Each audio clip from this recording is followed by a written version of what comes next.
আসছি আজকে শুক্রবার, রাস্তা পুরা ফাঁকা। এই যে দেখেন একটা রিক্সা কিভাবে ট্রাফিক আইন রুলস মন্য করতেছে, দেখেন আপনারা।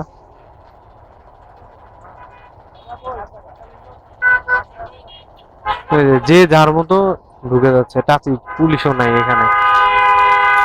এই যে দেখেন, এই এখনই ইয়ে হইতো, বুঝছেন, কেউ নাই এখানে। এই যে দেখেন কি অবস্থা, এই যে অটো রিক্সা দেখেন কিভাবে আসতেছে। এই যে দেখেন কোনো রুলস নাই, কে কিভাবে অ্যাক্সিডেন্ট করবে কোনো ঠিক ঠিকানা নাই, বুঝছেন। আল্লাহ, গুলশান একের মতো জায়গায় যদি এই পরিস্থিতি হয় বলেন মানুষ কোথায় যাবে? তিন চারটা গাড়ি কিভাবে আসতেছিল আল্লাহ জানে। তো আমার মনে হয় অটোমেটিক সিস্টেম করলে এখানে অনেকটা ভালো হইতো সবার জন্যই।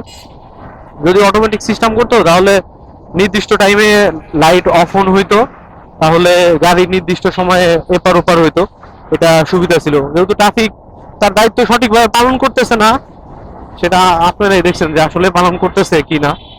পালন আসলেই করতেছে না, আমি তো দেখলাম যে পালন করতেছে না। তো এই কারণে আমার মনে হয় যে ট্রাফিকের যে নতুন আইন বাংলাদেশ তৈরি করতে যাচ্ছে ওইটা সব জায়গায় বসানো উচিত। আপনাদের মতামত কি একটু দয়া করে জানাবেন।